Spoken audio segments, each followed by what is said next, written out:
Hello everyone, it's 20th December. Let's quickly look at the headlines from the Hindu newspaper. The first page we have 97 lakh electorals deleted in Tamil Nadu, 74 lakh in Gujarat, again very important for policy and governance perspective. Then we have air purifiers to be installed in 10,000 classrooms, says Sood, again very important for environment perspective. Moving forward we have Delhi's POCSO courts register highest ever clearance rate amid push to clear backlog, again very important for quality and governance perspective. Moving forward we have no power sharing pact with deputy, says Karnataka CM, again very important for quality and governance perspective.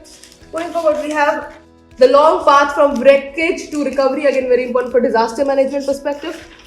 Then we have government to increase reservation for Agniveers in CAPFs to 50%, again very important. Moving forward we have Trinamool's MP stage overnight protest again against new rural jobs bill, again very important for employment as well as political and governance perspective. Then we have child trafficking, a deeply disturbing reality, says Supreme Court, again very important for society perspective. Then we have WHO meet boost collaboration on global health, says Prime Minister, again very important for international perspective. Then we have corporates have fundamental duty to protect the ecosystem, asserts Supreme Court, again very important for environment perspective. Then we have advanced staff growth slows to 4.3% after third installment, data shows, again very important for economic perspective. Then we have too low and inflation a cause for concern, again very important for economic perspective. Moving forward we have the world page where we have Pakistan arrest top Islamic State Khorasan leader, says UN report, again very important. Then we have protests continue in Dhaka as parties urge calm. Then we have Hindu man beaten to death in Bangladesh, again very important. Then we have UN rights chief call for an end to revenge attacks in Bangladesh. Then we have Pakistan deputy prime minister accuses India of weaponizing water. Then we have Trump suspends green card lottery after Brown University shooting and killing of MIT professor. All these news are very important for international relations perspective.